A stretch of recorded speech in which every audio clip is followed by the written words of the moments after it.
Howdy, friends! Last time I accepted the CCR packages from my new communities, HOAs, and time has moved by quickly. The end of the escrow period is near, and I am so excited! It's just a few short days until the close of escrow, and the last step we have to do before closing is to complete what is called a final walkthrough. Much like the inspection, but not in detail by a licensed home inspector, I will walk through the home to ensure it is still in its similar condition without new damages or any missing items that were agreed to be left behind in the real estate purchase contract, and that the agreed repairs between myself and the seller have been fixed.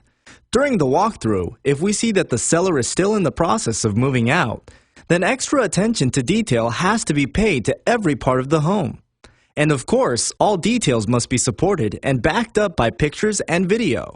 The best situation is when the seller has moved out. And in my case, Evelyn and I were able to walk through my vacant home. Evelyn was satisfied with its condition, which was left in what the industry standards call broom clean. But I was concerned.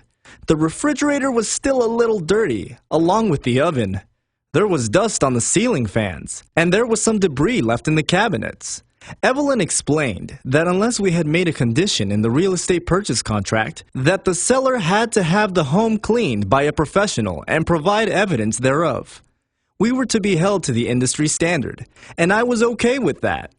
Generally, sellers won't pay to have a home cleaned on their way out, and it would be a condition that most likely would have been rejected anyway. I wanted the home, and the cost to a seller to have the place cleaned may have reduced my chances of getting my offer accepted.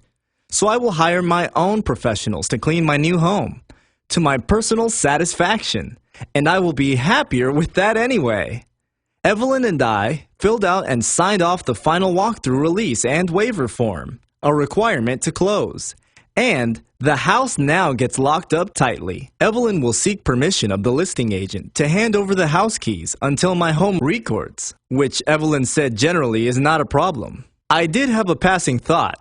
My walkthrough went so beautifully, but what would have happened if we had found damages and missing items during my walkthrough? I asked Evelyn this puzzling question.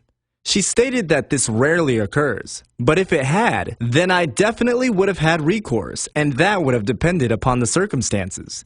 In other words, another story, another day. Well, people, this is it. All that is left is signing my closing documents at the title company, and then the home is mine.